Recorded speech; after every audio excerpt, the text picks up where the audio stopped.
Hey everyone, Ashlen here with an exciting announcement. It's time for another Chalice charity event by our good friends at Card Kingdom. And this year, I'll be repping and competing for the Command Zone podcast. Yay!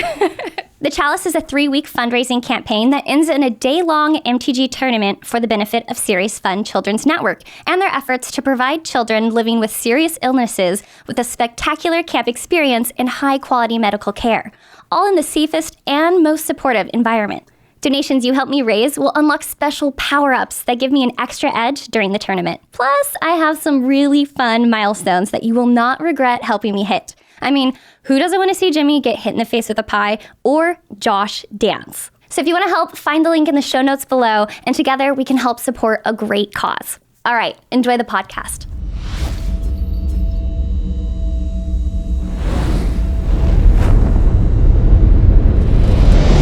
Greetings, humans. You have entered the Command Zone, your destination for all aspects of Elder Dragon Highlander. Enjoy your stay. Question time. Open all the emails and let you out into the world. Question time. Every real good answer comes from some other unanswered friend. We're into writing bad lyrics. Yeah, Just we're good. coming up with our own songs now Great. here on the Command Zone podcast that you are watching / listening to right now. I'm your host, Jimmy Wong. How is it? It's Josh Lee Kwai. You do not want to know how long we took doing that. Yeah, look at the notes, the extensive notes on the paper to figure that one out. We've got a bunch of questions from you all today, and we think there'd be a really good opportunity to talk about some stuff that we don't really get many chances to share in the public. We talk to our Discord and our Patreon a lot about these questions, and Twitter, but we wanted to have more sort of solid place to answer a question and clear the air about some stuff, as well as address some questions that we get from you, our audience, in our inboxes. Yeah, it's kind of going to be a combination of two sections, right? One will be a little bit of a peek behind the curtain, a look into our process, the how and why of how and why we make decisions. And of course, we're going to still answer a bunch of questions you've asked us over the months, because it's been a little while since we've done one of these about Magic related stuff. So before we get into all that, make sure that you go to cardkingdom.com/commandzone. As always, when you use our affiliate link, you are not only getting the Magic cards that you're going to buy anyway, you're simultaneously supporting game nights, Command Zone podcast, extra podcast, turns, which we will be talking about a little bit in this episode. Indeed. All of our content. We really do appreciate everyone that does that. And of course, UltraPro, another one of the sponsors of this show. You can pick up UltraPro product from pretty much anywhere online at cardkingdom.com/commandzone, at your local retailer, or at big box retailers as well. They do playmats, sleeves, deck boxes, all of the good stuff. The accoutrement, as we like to say, that deck out. Ooh. That deck out your battlefield so you can look very cool and, of course, coordinated the next time you play Magic. Yeah, one of the things that Jimmy and I have been talking about, because we got recently from UltraPro a bunch of these, are the Satin Towers. Yeah, I love which them. I have a lot of my decks in, and we have a lot of those to give away as well. And, they are really, really great. If you've ever held a Satin Tower, your deck is really safe in those things. I've been using them for like 5 years now, I feel like. From the beginning, that was like the first product I ever bought. Very awesome. And the final way to support all of our content is directly. If you go to patreon.com/commandzone, you get to, one thing, ask us questions on our Discord, which we usually answer directly, but we're going to answer a couple on the show today. Mm-hmm. But those people have already got their answers from us probably months ago, because we answer within the day most of the time. You get to talk to us a lot if you're at that tier level. So patreon.com/commandzone is where you join our Patreon, and we call out one lucky patron every single episode. This episode is dedicated to Jaron Hogan. Jaron, you rock. You do rock. All right, so let's get to the questions here. We get a lot of correspondence from all of you out there. It's awesome. We get so much, though, that unfortunately we're only able to directly answer a small percentage of it, but we do read it all. Yes. So episodes like these really give us a chance to answer the questions we get asked a lot, because answering the same question over and over, I think no matter who you are, it gets a little bit arduous after a while. So this is a chance for us to, answer 30, 50 people that maybe have asked the same question. In different ways. Yeah. And also, we do get asked occasionally some specific questions that we think are particularly interesting, and this gives us the ability to tackle those as well. Yep, and we're going to paraphrase some of these for brevity and just sort of try to paint a wider brush across some of the more commonly asked questions. And then we're going to have Magic and Commander-related questions in the second half of the episode. But I think a lot of you will be interested to hear about the first part of this episode. I'm sure you'll discuss it a lot in the comments here, on Reddit, and wherever else y'all talk on the internet. Yeah, it's the content-related questions. We're going to start with those. So this is as it relates to our content, questions we get about the stuff we make. So the first one is, let's just start with the biggest one. The biggest one lately, because game nights just came out last week when you're watching this. For us, it came out yesterday. So there's been a lot, as there always are. Every time we do an episode, this one was the Brawl PreCons from Throne of Eldraine. Every time we do a non-Commander episode, we expect a certain amount of hullabaloo. And you did not disappoint. So the questions that we're getting a lot is, why did you guys play PreCons? Why did you play Brawl? Yeah, those are sort of the two biggest ones. And this is something we answer a lot on Twitter and Discord and things, but we realized, we've just never answered that to the wide audience of our podcast. Yeah, and no character limits here. Let's talk about this episode specifically. So we had Melissa DeTora on, one of our favorite guests to have on the show. She is the person that made the decks. She designed most of the cards in there as well. She says so in the episode. And for her, this is, for us too, it's an amazing case for us to showcase off something that she's been able to work on for a long time. And specifically, she is designing it with Commander players in mind. Yeah, Melissa's a friend of ours, outside of the fact that she's in our content sometimes. We've known her for a long time. And so having a friend of yours do something that's really, really cool, I think a lot of people out there would understand the fact that, you want to showcase that thing. We got to play the decks. They're really, really fun. This is a thing that we were excited to show off. Hey, our friend of ours did this. It's really cool. We know it relates to a lot of our audience. It's not specifically Commander, but a lot of the cards she made with Commander in mind. You can't deny the fact that Brawl is very similar to Commander, while not the exact same thing. So it's there's a big crossover audience there. So it's not a big step for us to be like, a lot of people in our audience will enjoy this, and a lot do. And a lot don't as well, of course. And we totally understand that. Obviously, a lot of people say, you're the Command Zone channel. You only should do Commander content. That's what I'm here for.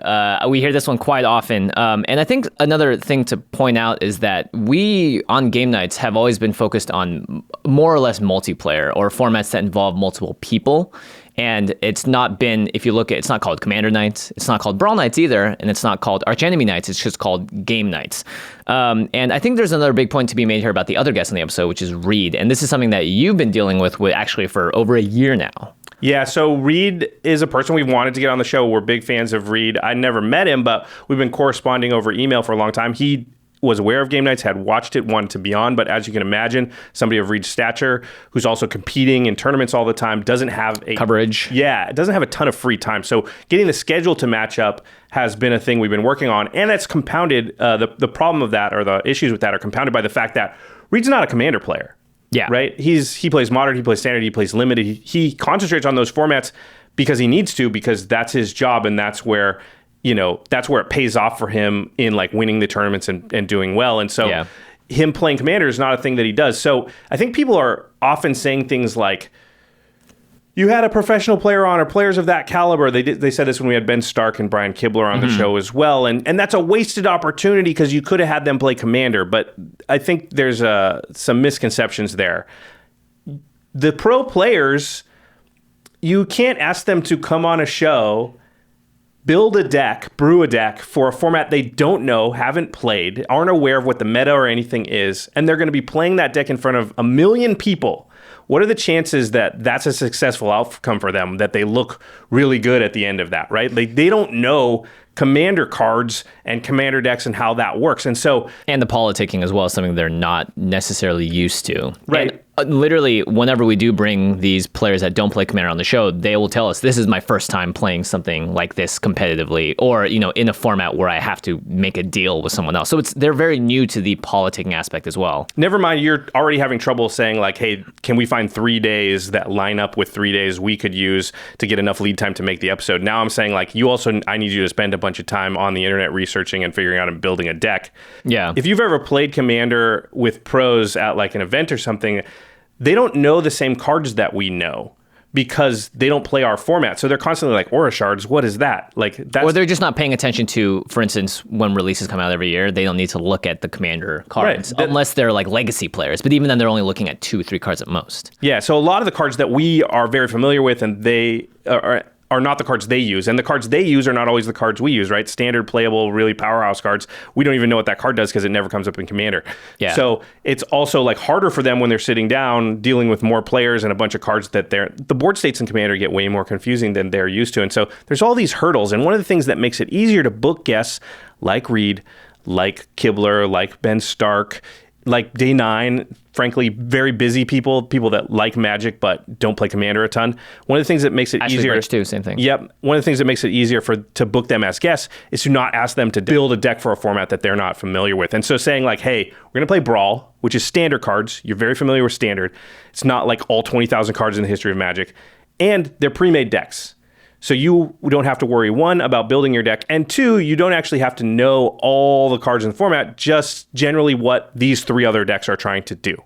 Yeah, and I think another thing that people don't realize, and I'm sure a lot of you out there is like, why don't you build the decks for them? Why don't you give them some time to practice? No, the thing is that we, and you can watch the behind the scenes episode on this as well, we only have time for pretty much one game to be played when we bring these people into film. We're flying them from out of state, we are putting them up in hotels, and we are lodging, food, travel, all that stuff has to be covered by us. So any extra day really does cut into both the ability for us to do the show realistically, and also like, if that one game doesn't turn out well, it's sort of all we have. And the chances of that happening, we have to mitigate against that risk every single time. And you've seen, we've had some games, let's be honest, on the show that were a little bit more duds, and that's just the way it goes.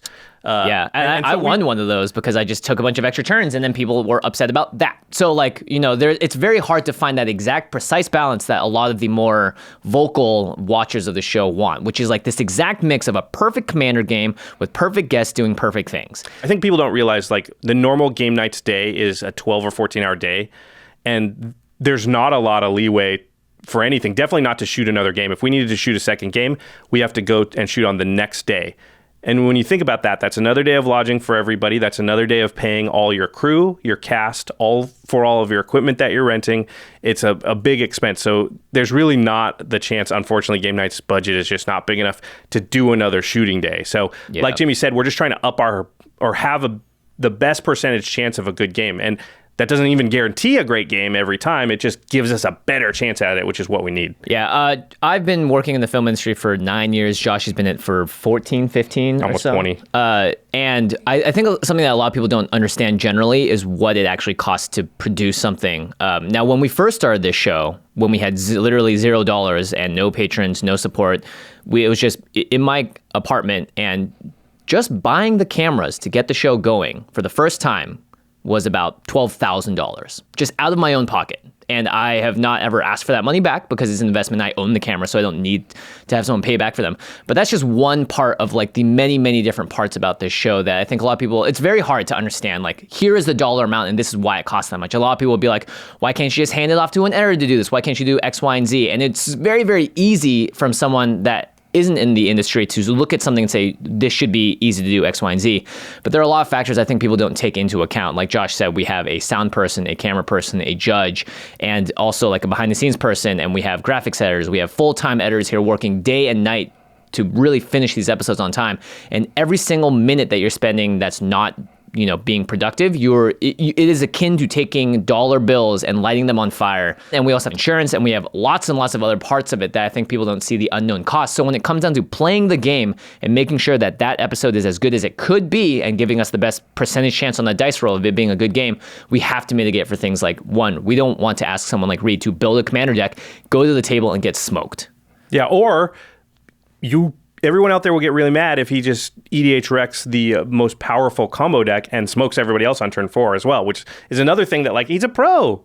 He's probably going to build a really strong deck. He doesn't, the social contract doesn't matter as much to the pros. And so there's downsides of him brewing his own deck too. How do you teach somebody who's never played Commander the nuances on their first playthrough of building a 7.5 deck on the power scale? It's just way easier and better for us to use the opportunities when we're not playing Commander, which we only do a couple times a year, maybe 2 or 3 episodes a year, that's our chance to bring in those people. And that's one of the reasons we like to do those types of episodes, the Brawl episodes, the PreCon episodes. Also, there's a bunch of other factors. One thing I wanted to bring up is Brawl decks were on Arena recently. There's a lot of people out there who got to play those decks in a 1v1 format who don't normally watch our content or watch Commander content, and they might be drawn to watch this episode of Game Nights because that's something they know, they've dipped their toe in the water.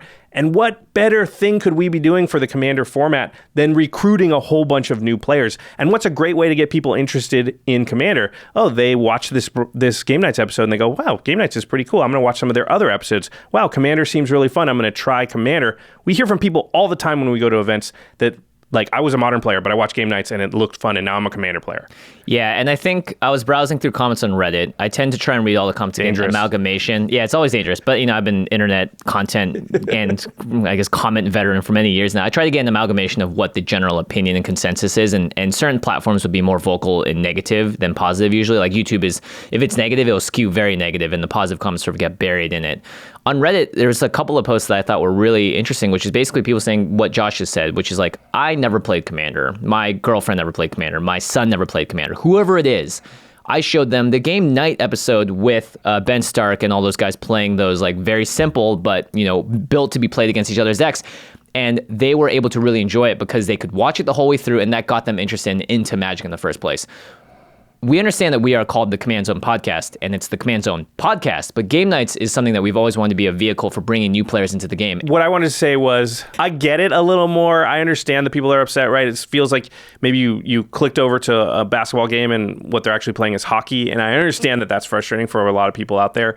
But there are, the only thing that makes me upset or annoys me is when it's accusatory towards us. I get it. If it's like, listen, I didn't want to watch Brawl because I don't play Brawl and I like Commander. But then they start accusing us of crazy things, which is like, you're only doing this because Wizard wants you to, it's a big commercial for whatever. And we're making decisions for a lot of reasons. And those reasons mostly have to do with what's best for our channel, what we think the audience is going to enjoy. A lot of the decisions are honestly made like what's best for the Commander as a format. And I think us being open-armed towards other formats and welcoming to people that are coming from other aspects of Magic is really good for the Commander format. I mean, it's become the biggest format in the last 2 or 3 years, and I think we've been a part of that. Maybe not the biggest part.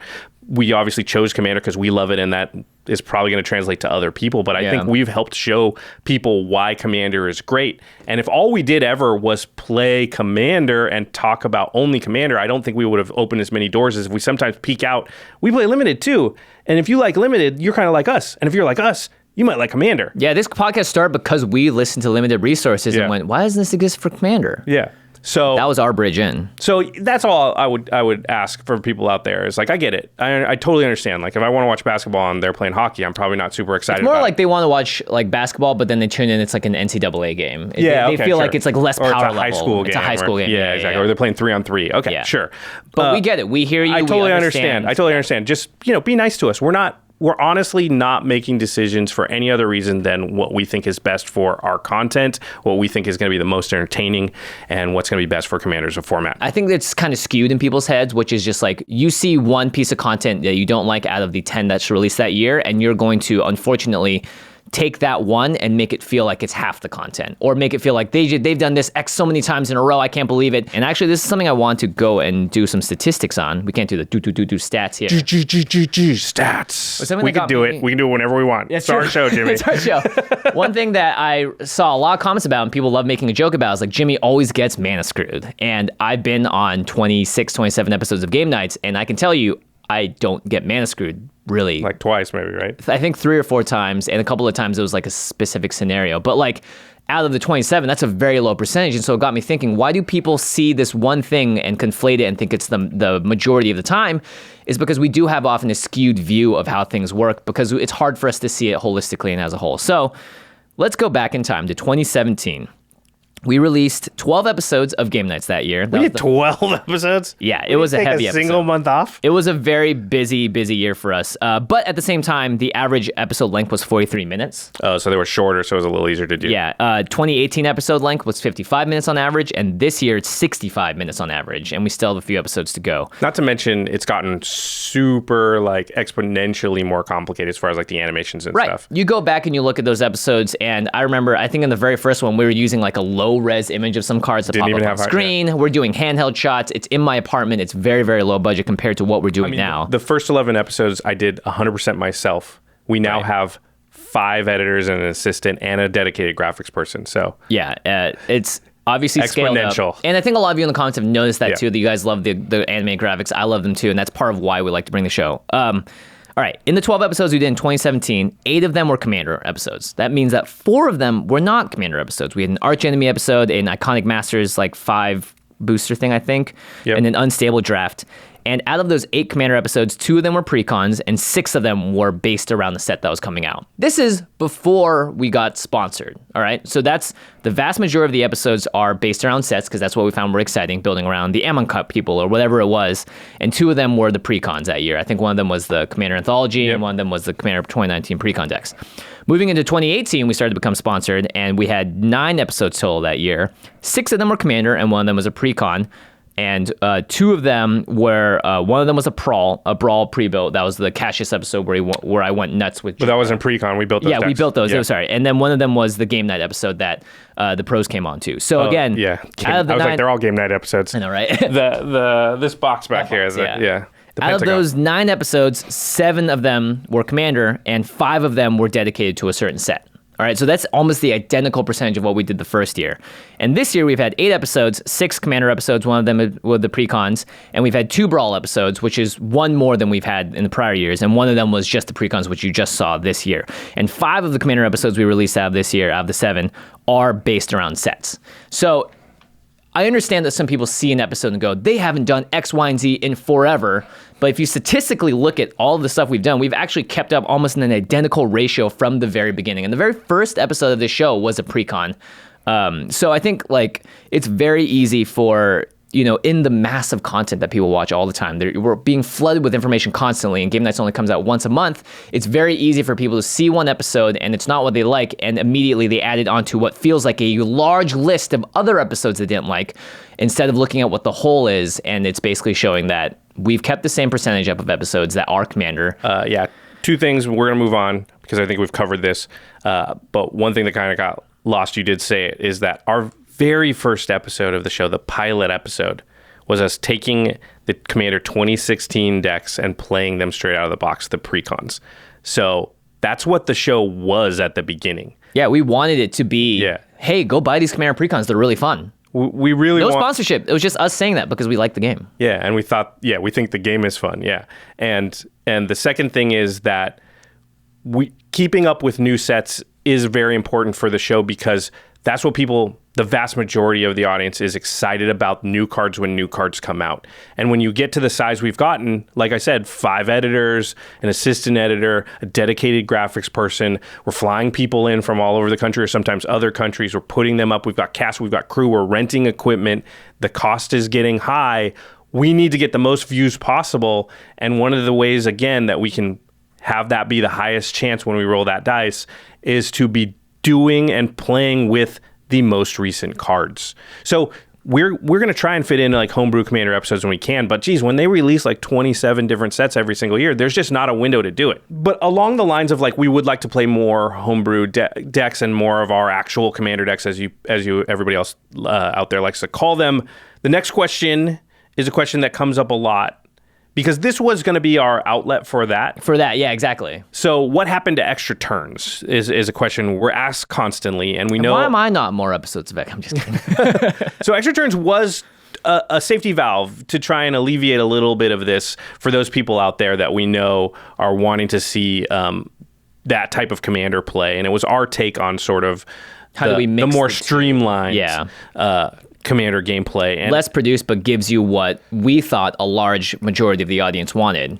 So there was a couple of issues with it, and I don't want to talk about it as if it's gone, because it's not, but we'll talk about that in a second. One is less produced for us still means very highly produced. So I wanted it to take 20% of the time that a Game Nights episode takes, but it takes more like 50% of the time that a Game Nights takes, or maybe 60%, which is less, but not enough less that it's easy, right? It's still a lot of time, which I'm not saying we can't do and we won't do. And in fact, we have a couple episodes of Extra Turns in the can we've already shot. And we've just been looking for the time to edit them together and release them. And so what's happened this year is like we get these little windows of like 2 or 3 days where it's like, okay, let's work on this. We don't get done, but we get a little bit of progress made. And then, game nights, we got to finish this in time. And then, we get a couple days and we work on it. And so we're piecing together 2 days here, 3 days there every month to try and get these Extra Turns episodes done. So it is something it's on the back burner, but it's not like nothing's happening, but it's just slow progress. So I want everybody to know out there that we do want to do it more. We would love to get to the point where we could do it more often. It's just a question of,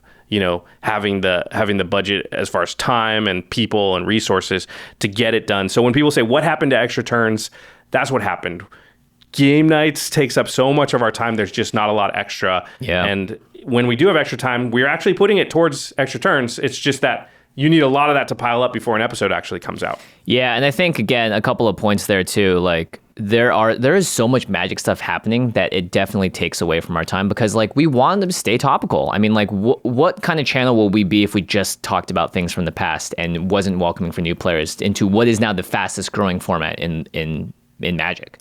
And also, we're going to be looking for more opportunities to do Extra Turns in the future and involve you as much as possible. And that's something that we want to think about. And you'll probably hear more about from us in the future as well. Yeah, that's a good tease, right? We're trying to think of ways to make more Extra Turns. And there are maybe some levers we can pull and knobs we can turn to maybe make that more reasonable, more realistic for us to do some. And we'll be hopefully talking to you about that more in the future. All right, we're going to get off of this particular topic. Extra Turns, though, that's exciting. We're going to try and do more somehow. Yes, just pay attention to the channel. Yeah. We're going to have some exciting announcements soon about how I think we can make that happen. Okay. The next question is a very much more simpler one, which is a lot of people, I think we've had a lot of new listeners come to us, new audience members, and are asking because they see these playmats at the beginning of the Game Nights episodes, and sometimes we use them like on this episode on the podcast. It's our playmats. Yeah, I've got the Last Stand playmat. Jimmy has the Aftermath playmat. Yeah. And we get asked a lot these days where you can find them and how you can get them. And the answer is that you can't. I'm sorry. They were limited time only, and that's the way we run our merchandise generally. Is we run like a Kickstarter campaign that's only going to go for 30 days. And the reason we do this is because we're not a merchandise company, and so we don't want to fall into the pitfall of like having a bunch of inventory that we don't know if we're going to sell. We don't know where we're going to store it. It's much easier to be like, you got a 30-day window, you order it. Then at the end of the 30 days, we look and we know exactly how many we need to produce and where they're going to go. And then the upside for everybody that orders is that we promise we're never going to make that stuff again. And so you order it within 30 days, we make it the one time, you get it, and now you're the only ones in the world that are going to have that thing. And that's it. We're never going to make it again, and we're going to hold to that promise. So we're never going to print these two playmats again. We will. Should I tease it? We have another playmat in the works that's awesome, and a huge name artist is doing it. Yep. That'll be early next year, so we're not going to go into any more detail, but there will be more chances to get playmats that are themed for Game Nights and Command Zone. For these specific ones, the only way you could get a hold of one anymore is if we give one away. We have a few in our storage area, which is really just a closet right there. Hey. It's a secure storage locker. It's not the closet to this room. We're pretty low now. I think we have less than 50 of each, because when Jimmy and I will go to like a GP, we'll bring grab couple, 4 or 5, and then I always tweet out like, if you come up to me and say only one may stand, until I'm out, I'll give you a playmat. Yeah. So that's a way to get them. And also, every once in a while, we give them away on the show. And in honor of that, we're going to give a couple away on this episode. So if you stick around for 2 of the listeners, we'll tell you how to enter, and we will give away a few of each of the playmats. So for those that have been asking, that's going to be your chance to get a hold of it. And that's really it. Unfortunately, we're going to keep our promise as far as not printing them again. Yeah, we want to make it special for the people that do buy it as well. And I like that model as well, because you're a part of this family, this Command Zone, whatever you want to call it, and you're able to buy some stuff that help you think is cool, hopefully, and also it's something that you get and not everyone in the world has access to, because you've been listening and you've been here and you've been supporting us. Yeah, and it really does support us when you do purchase the merchandise. Like, that is helpful a lot for Game Nights, Command Zone, Extra Turns maybe. Yeah. So, okay, next question is a big one we get a lot, or getting a lot lately. It's, Are there going to be more auditions for game nights, or when are the auditions for game nights going to happen again? So every year for the past 2 years, so it's hard to say every year, I guess. Every year. Twice now, we have done auditions for our patrons only with a chance to be on game nights. We're actually shooting the fan audition for this year next week. Yeah, the next end of next week, we're going to have our winners of the last auditions come in and play a game with us. So the audition winners we chose back in, I don't know, earlier this year, finally the scheduling, this is when we scheduled the episode to be shot. It'll come out early next year, and we don't have a specific timeline for when the auditions are going to happen next year, but I would say that it's probably going to be around like February to April, probably. Yeah, usually early-ish so that we can plan the episode shoot for later that year. Yeah, the timelines are long, right? I think you're probably noticing that, which is like game nights production is a real thing. And if you, like, from the time you win the audition to the time you're actually on the show is going to be a significant amount, 9, 10, 11, 12 months maybe. But the next chance, and it will probably be for only patrons, although, again, don't quote me, we're talking about another way to get people out there a chance to audition on game nights. Because this year we chose 2 patrons, so next year maybe it's 1 patron and there's another way to enter. We're playing with some things, and I don't want patrons to feel like they're getting less. Because this year we just chose 2. We didn't say we were going to. We were originally going to choose 1, but we couldn't pick between the top 2, so we just said, okay, we'll take you both. So anyway, next year, look for it. Can't quote you on a date, but probably in the February, April area. The early areas, yeah. But you'll have to either be a patron or there will be another way that you'll have to qualify to audition. Okay. Okay. Whew. Next question. And this is actually from our Patreon Discord. So thank you to Demetrius19 for the question. When you come up with ideas and topics, how do you go about deciding what gets used and featured first and what sort of gets put on the back burner? So this is for the podcast. We get a lot of questions about how exactly we go through the process of creating the podcast, and this one is about choosing topics and how we choose which one. Yeah. Timeliness is a really big thing. Yeah. So we're doing this episode, obviously, both in response to the feedback we get on game nights, as well as just we have a lot of questions building up.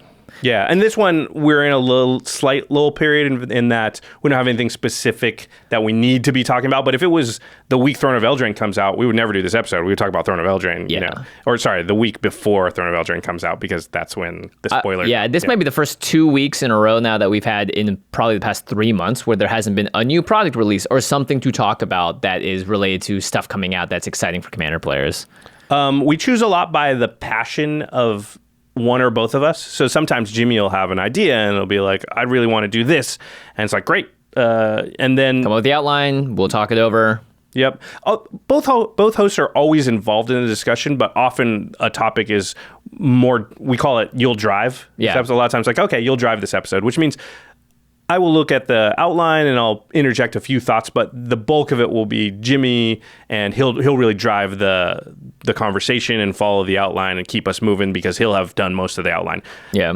Sometimes I drive, sometimes Jimmy drives, and then sometimes there are topics that we both do, or it's like a set review or something that we've got a modus operandi that we do for those types of episodes. Yeah. Examples of that would be like the World War I episode that Josh brought to the table, and I've done some color-based ones in the past where I sort of delve into what Morrow has said about colors and so the identity and the color palette and all that stuff. Yeah, I remember we did like a problems with your playgroup episode a little while. That was one that you'd had stewing for a while. And then that's another thing. So some episodes, they take a lot of, or they require a lot of lead time. So like the Commander Summit episode, that's where you like flick the switch, and then that episode's not coming out for 4 months because also we have a lot of help. So Ashlen helped us a lot producing the Commander Summit episode, which was like, here's the idea. We want to contact all these content creators, get them to answer these 6 questions. So first step is you contact them and get them to answer the questions and send you the footage. Second step is, step 1 takes months. Second step is you get the footage from them, and now somebody has to comb through it all, pick out who we're going to feature for each question. And then now we take all that, we collate it into an outline that Jimmy and I now are going to be referring to specific responses and things. And so we're talking like 5 months of work for something like the Commander Summit episode. So those are another ones where like they're a long-term prospect that you start the process and you work on it, 3 or 4 hours a week for multiple months until, as it gets near to the end, you're working on it full time for a week or 2. There's also a lot of audio fixing that sometimes has to happen. And I'd like to shout out an apology to Mitch for because I edited that episode. I put you in like the first From Commander's Quarters. Yeah, I put you in like the first trailer part, but then I omitted your answers later on, and you did a great job producing the answers and putting them in video format that was really easy for us to use. So I apologize. That was totally on me. Yeah, a couple things got lost in the mix because it is so complicated. So Commander's Quarters had some stuff. Don't worry, though. We're going to make it up to Mitch here very soon. Yes, so indeed. We have some plans. We feel bad about that, so we're going to make it up to him. So that's kind of generally how we decide on topics, which I guess is not a great answer because it's really just like, it depends. It depends, yeah. There's no like, every time we do this. I would say, though, new sets, new releases, cards that people want to hear about that are being widely discussed on the internet. As a show, we need to be, of course, on the forefront of the news as well. So that's usually where our top priority is. And then past that, it's like, hey, I've had this thing I really want to do. I've been thinking about it for a while. And then we sort of have the Commander Summit episodes like once or twice a year. I don't know about you, but like sometimes I'll just be at breakfast and I'll just like think of an idea like, oh, that'd be a cool idea for an episode. And I just open the notepad on my phone and write it down. So I have this notepad on my phone with all these like random sentences, but like half of an idea. Yeah, but I like scroll through. Oh yeah, I remember that. Maybe I'll flesh that out a little today. And I don't get fully done with it, but that's just like, I don't know when I'm going to use it, but I'll flesh it out even more later. And eventually we build full episodes in there. Yep. All right. Next question is, do you guys ever plan to attend an event on the East Coast or in Europe? Yes. We've been really bad about this. I feel bad. This is one of my goals for next year, is that we are super West Coast biased and as far as the events we attend. We grew up on the West Coast too. Yeah, and we're very, we're very busy and it's hard to get far away, but that's a bad excuse, right? We're talking about an additional couple hours on a plane. Yeah. The difference between Las Vegas and someplace on the East Coast is really like 6 hours as far as like the additional travel time. So it's a loose pledge, but it is a pledge. We will make it out to at least an East Coast event in 2020 and hopefully an event in Europe. I would love to go to, I love Europe in general. So it shouldn't take a lot to get me there. And I, in fact, am going in like December, but not for an event because it's a thing we've had planned for years. Yeah. Every time I travel for work or whatever, I try and make it to LGSs. I've been to LGSs now in New York and Washington, D.C. and UK, Florida, Spain, Hawaii, Korea, New Zealand. Yeah. I was going to do it in Iceland, but it didn't work out. Yeah. So there may not be events, but I do try and make it out and meet people and say hi to people, or at least surprise the people that are there. So it's definitely something that we're interested in. I think it's just about actually just sitting down and be like, okay, we can definitely do this one or not. For me, it's been obviously a bit more of a struggle to make sure I can be free for that weekend or whenever it is because of acting related things.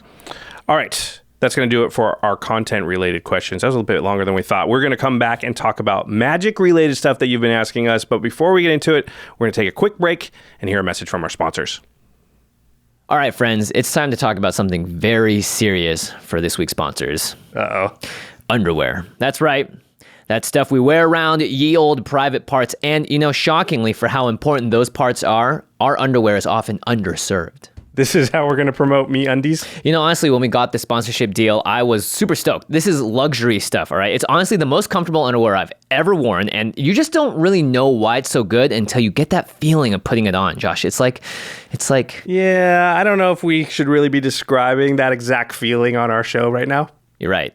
But it's glorious. It's legendary, and they have a 100% satisfaction guarantee. And you know what? They don't even need it. It's that good. And right now, you can get 15% off if you're a first-time purchaser. That's right. Head on over to meundies.com/command to get free shipping, 15% off, and 100% satisfaction guaranteed. Honestly, if you didn't stop me, I could probably talk about MeUndies for like an hour straight. This is a for realsy endorsement. This kind of reminds me of when I upped my sock game, working out, playing basketball, even being in the office all day. They have socks too, Josh.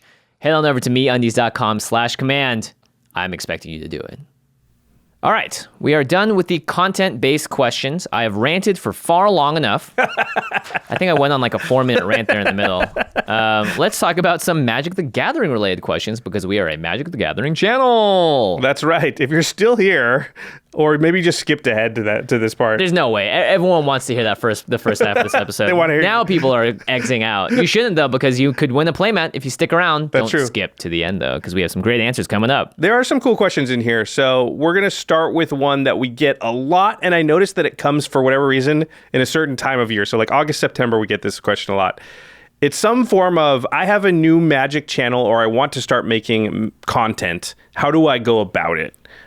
This is too big of a question to answer on this episode, but I did want to bring it up because we've been getting asked it a lot. Like, I don't know, once a day, it seems like somebody asks about some tweets or DMs. Yeah. Yeah. And so this is great. A lot of you want to make content. You're interested in making content. You're coming to us, which means you respect our content. That is very humbling to us. And that's really awesome. And so the thing I'm going to say here is we've been talking, and we did an episode a long time ago. You can look it up. The episode is badly titled for this question. Yeah. But it answers it in many different ways. So if you type into the YouTube search bar Command Zone, and then the episode title is "How Many Infinite Combos is Too Many?" I know. Sorry. And then go to about 34 minutes into that video. Dang. I just have this unlocked because I get asked so much that I have a copy and paste out of my notepad to answer this question. It gets asked so much.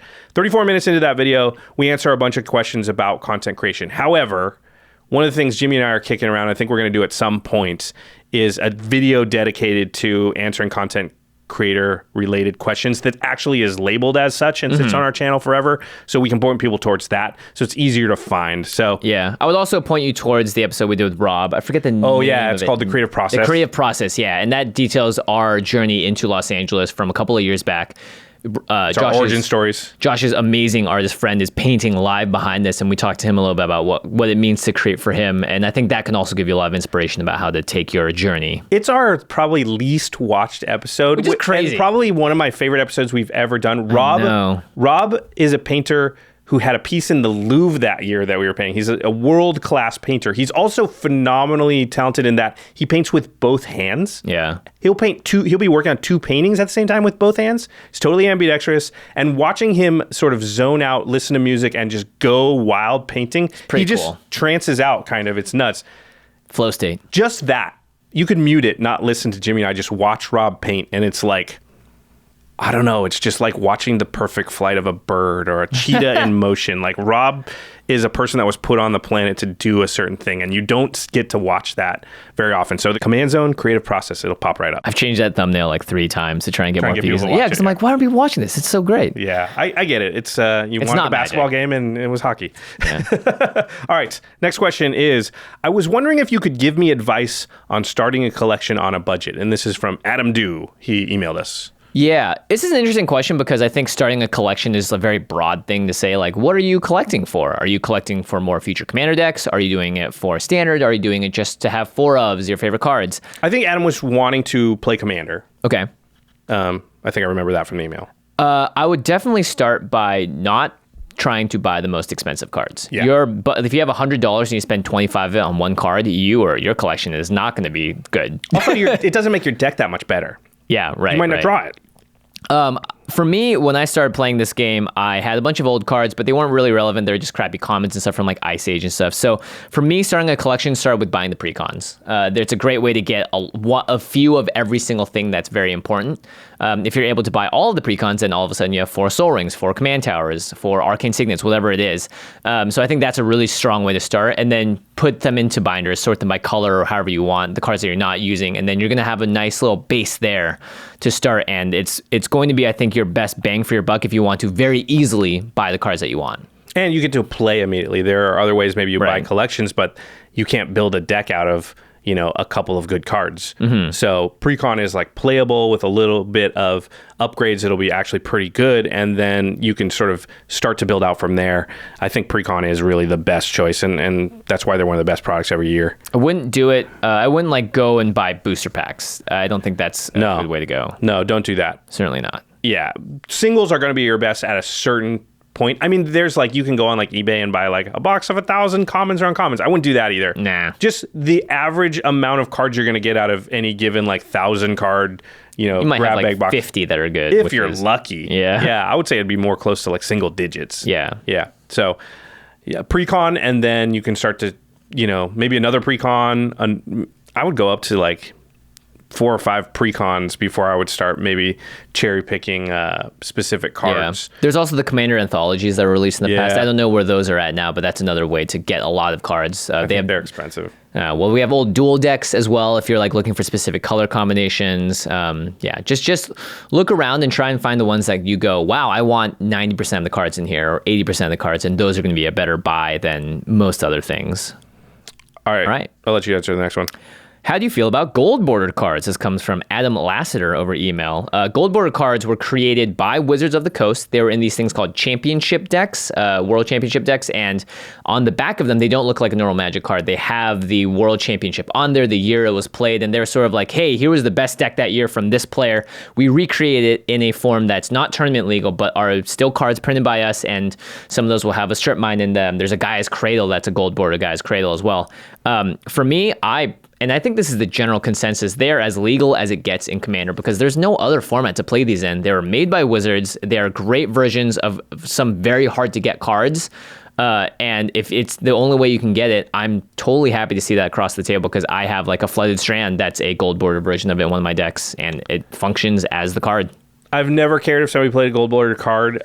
It's totally fine with me. The one thing that you have to be aware of is the fact that if you're in an event, an actual sanctioned event. Yeah. So one where they take your DCI number and there's going to be prizes on the line, then they were considered proxies and they won't be legal.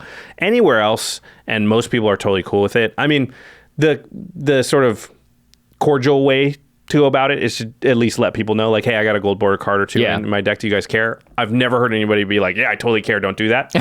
But, give them the opportunity. If somebody's really against it, maybe you got to switch it out. But I'd say like at least 90% of the time, probably higher than 90%, no one's going to care. Yeah. Because the biggest thing people care about as far as like proxies or that kind of thing is like ruining the table aesthetic. They just look like real cards. They just have a gold border. And they were printed by Wizards. And we're a casual format. So yeah. Just also make sure you don't have sleeves that can be seen through in the back because the backs of the cards are a darker color. And certain sleeves, you can see it on the back. Some of them are square and not rounded, right? Those are the collector's edition cards. That's a way that a lot of people can collect Power 9 for their cubes is because that was another alternate printing of them. Yeah. And when you get down to it, 4 friends sitting down and playing a game of Commander is not that different than playing Cube, right? Like, there's no prizes on the line. You're just playing for the love of Magic, and so I don't think most people are really going to care about a gold border card. But be nice. Just I hope you don't. I hope you don't care. If you're the person that cares, you got to question why you care, I suppose. Yeah. Yeah.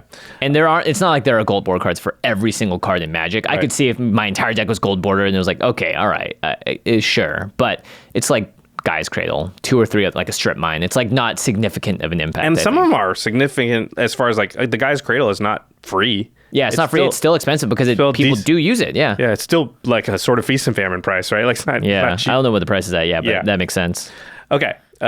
Question number 11. Of all the decks you've built and played on game nights, which is your favorite and why? This comes from Jason S., also over email. I think it's got to be my Neheb deck that I played on I built it for the throwback, the episode. Yeah, I still play it a lot. I've given it to friends to play, and they love playing it as well. I actually just ordered a lot of the new cards to put into it. So yeah, I think that deck is by far my favorite. You built it for the nostalgia episode. It turns out it connected with you. Because it's nostalgic. Yeah, and you were like, sweet. Yeah, it's a burn deck. It. Yeah. I mean, I have a couple. Vile Smasher Thrasios I built for an episode, and it turned out that I liked it. Did I build it for an episode? Oh, I might have just built that one to test out the chaos factor. I think you played it on a extra turns, though, right? Yeah, I've played it on an episode, but I didn't build that for game nights. Okay, the one I built for game nights that I still have around and play quite a bit, I think, is my Hapatra deck. Oh, nice. Which is a lot of fun, yeah. Shadowborn Apostles, I think, is the one people mostly associate with me, but I had that before we even made the show game nights, so that doesn't really count. But Hapatra I built for the episode, and I give that deck to people too because you get it, right? But it has a lot of cool interactions, but it's not hard to figure out what the deck wants to do. Yeah. It's very powerful, but not like a 8 or 9 out of 10, so it can sit at a lot of tables. I like your Grenzo deck a lot too. Oh yeah, that was a fun one. That was a Mel Lee's. I stole it from Mel. I didn't build that one myself. All right, the next one is from Ruri, which is spelled differently, but thankfully they let us know how to pronounce it in the email. How do you feel about unofficial commanders like Nephilim, Chromanticore, probably the unstable ones? Yeah. I think the unstable ones are the ones that people are going to probably have more of an issue with if you're like, this is my commander. The Nephilim and stuff, I would say that if you have one of the 4-color Nephilim, just have the other 4-color commander in case people have an issue with that at the table. I don't personally care too much because they're not very strong. Yeah, they're not super strong. Yeah. So it's like, okay, whatever. And there's so many options for the 5-color slot that Chromanticore is just like, okay. And as opposed Again, to, it's not super powerful. Yeah. So I'm fine with Nephilim and Chromanticore as well. But that's a really good advice, is to just have an alternate, build that deck, and just have one of the alternate 4 colors or partner pairing for the 4-color ones. Right. It's okay if somebody doesn't want you to, which is rarely going to happen. Every table I've ever been at where somebody's like, I'm going to play the Nephilim. Everyone's like, yeah, cool. Yeah, cool. Yeah, have fun. So I think most people will be cool with it, and I'm definitely never going to say, like, no, don't do that. I mean, again, if you're at a sanctioned event and there are prizes on the line, then all of a sudden it's a different story. Yeah. Okay. Next one. Yep. If you had to pick, what would you say is your favorite keyword ability in Magic the Gathering? This comes from Oreo Yo-Yo, who's a patron on our Discord. So hello, Oreo. Yo, what up? Yo. Oreo. Little known JLK trivia. My nickname when I was a waiter for a little while was Yo-Yo. Why? Because I know a lot of yo-yo tricks, so I used to do it for the kids. You have yo-yo tricks? Yo, screw game nights. I used to do it for the kids. Let's do a 20-minute yo-yo compilation. Hey man, higher trick. Tips if the kids are happy. That's great, actually. That's really funny. I just imagine the like music playing as Josh is like doing sweet yo-yo tricks. I can't do 2 hands, so that's a lie. It's just this. Yeah. I haven't done it in years, so who knows what I still know how.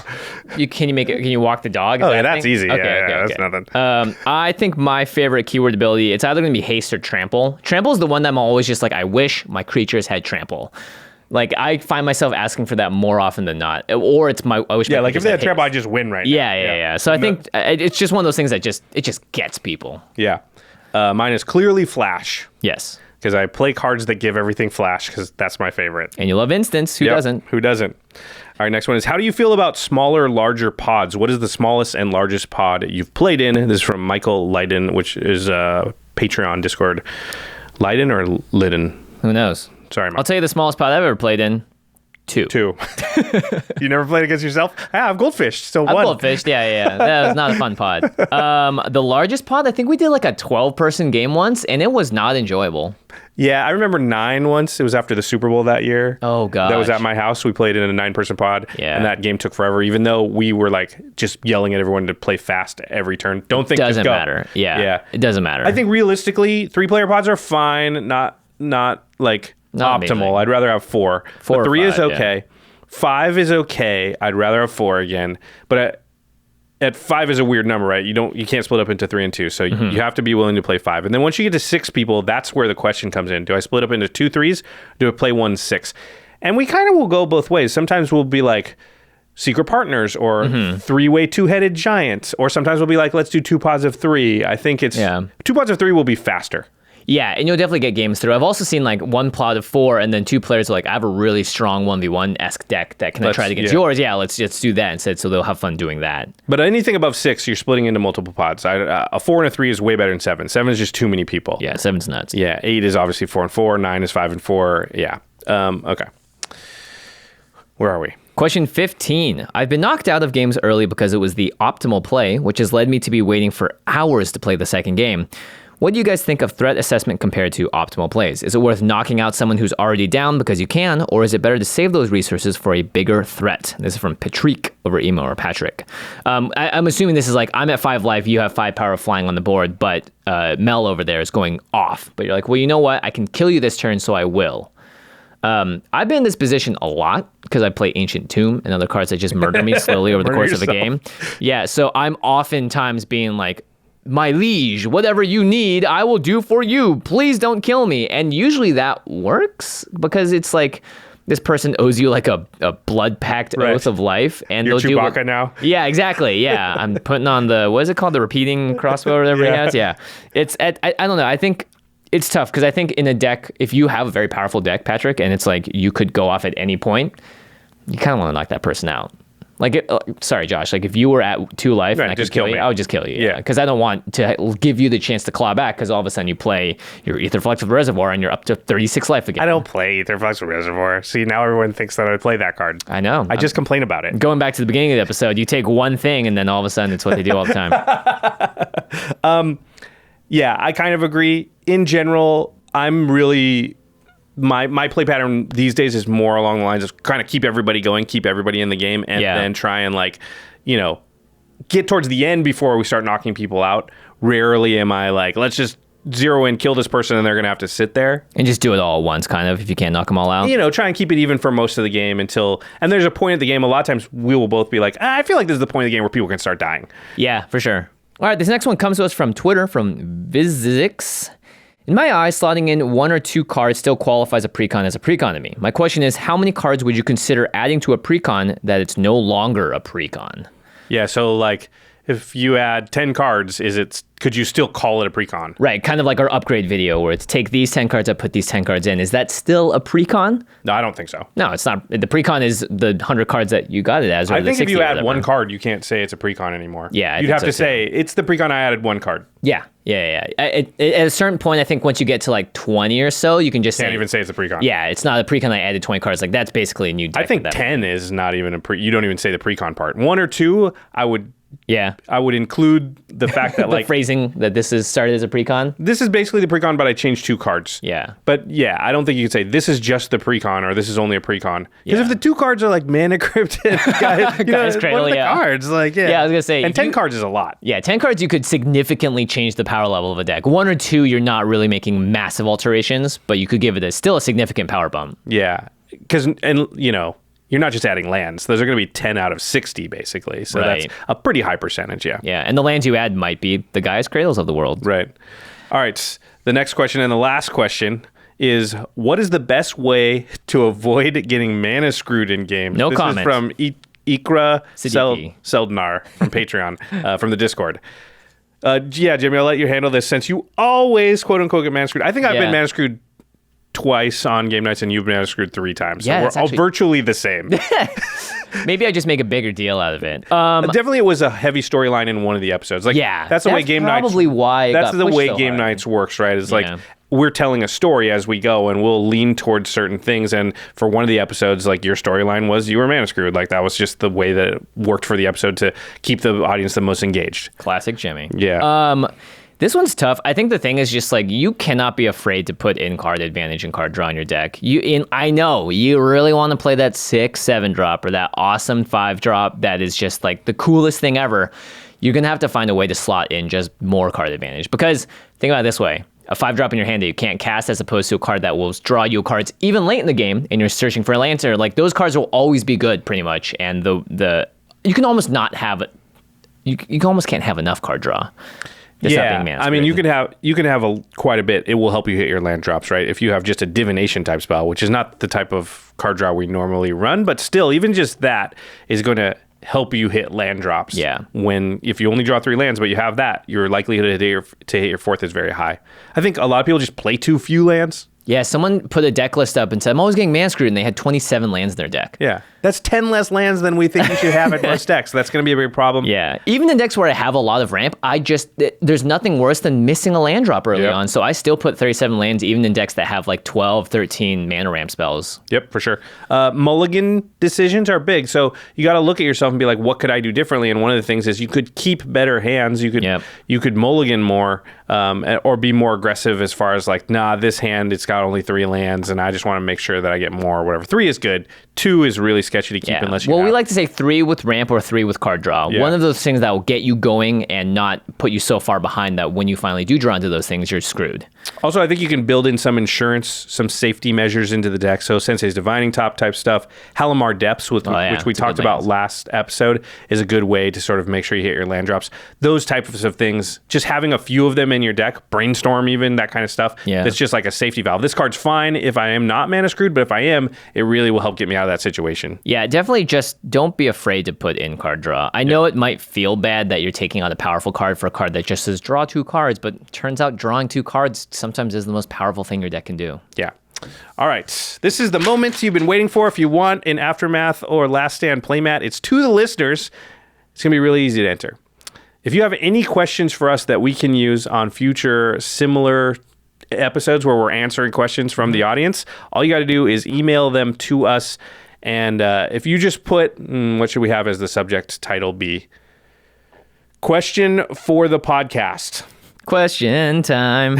Question time. You can say question time or question for the podcast. Just have the word question in there. No, wait. We're changing it. It's question time. Okay, question time, yeah. Question time. If the subject heading is question time, then that will enter you to win one of these playmats. We will have your email because you emailed it to us. Email is going to be the only way to enter. We will choose at random from the people who email us. You have to actually email us a question also. So question time is the subject heading. Then you have a question that we can answer on a future episode of the show.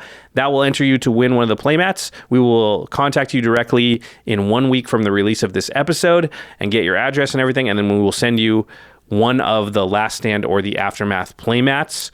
In your email, you can tell us which one you would rather have. There will be no guarantees you will get that one, but we'll do our best. And also, no guarantees that we'll actually answer your question if we choose you, because it may not have a Q&A episode for a while. Who knows? Yeah, we're going to choose you at random, and you will get the playmat. But as far as answering your question, who knows? Yeah. Okay.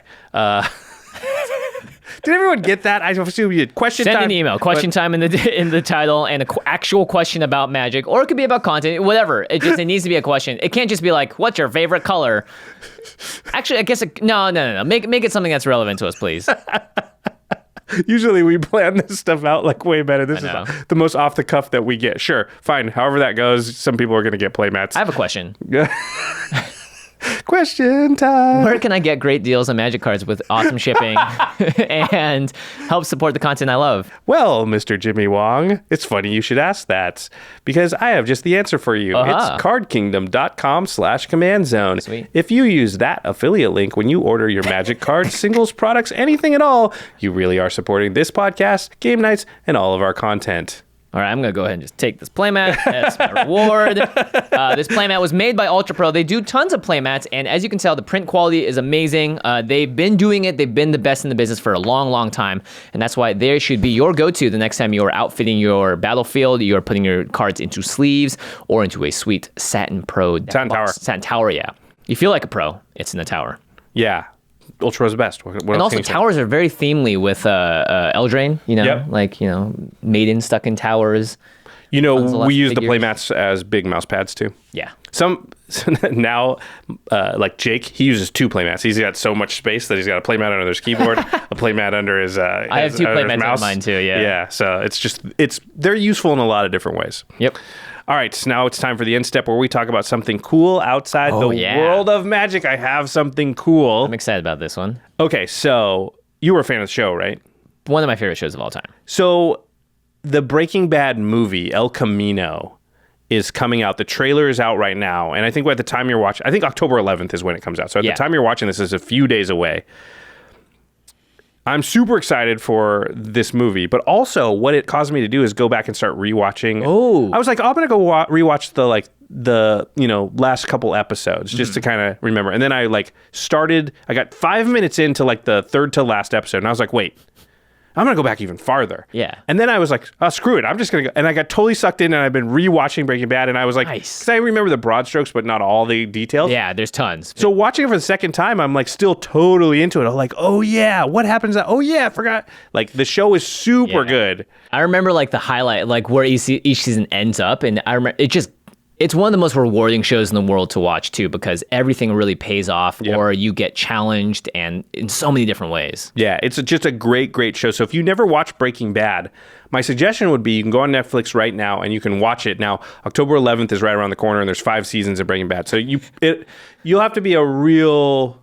I'm assuming there's going to be some kind of recap in El Camino, but if you watch El Camino without watching all of Breaking Bad, there will be major spoilers. Yeah, and there's Better Call Saul, but I think that you don't have to have watched that because Breaking Bad follows, or El Camino follows Breaking Bad, although Better Call Saul does fill in a little bit that's cool. of the sort of... It's sort of back in time and in current day, back and forth. Maybe you have to watch Better Call Saul from the beginning again, too. Yeah, well, I haven't even watched all of Better Call Saul, but I feel like if you watch Breaking Bad, which is, again, one of the most phenomenal TV shows of all time, not only you'll be watching a great TV show that you'll really enjoy, and then you'll be able to watch the movie afterwards. Yeah. So I'm excited about the movie because I think Aaron Paul is an amazing actor. Yeah. And also Skinny Pete and Badger are big parts of it seems, and I love those characters. Yeah, it looks really cool. It looks like it's about him sort of on the run after the El events. Camino is the car he's in in the trailer and stuff. Yeah. Really cool. All right.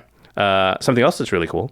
is our sister podcast, The Masters of Modern. Alex Kessler and Ben Bateman, they talk about the modern format and all things competitive Magic.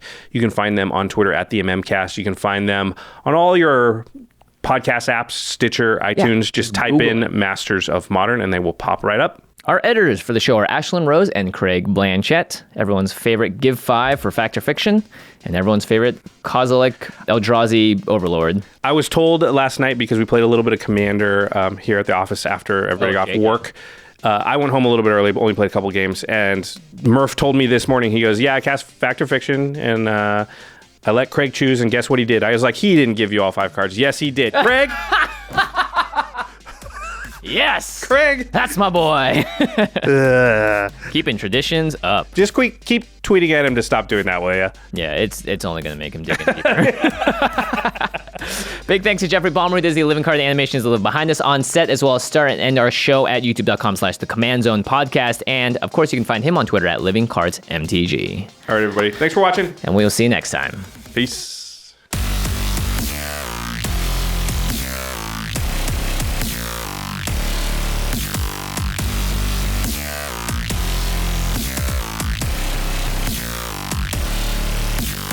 Thank you for your attention. For further inquiries, send an email to commandcast@rocketjump.com or ask us on Twitter at JFWong and at Josh Lee Kwai. See you later, alligator. Greetings, humans.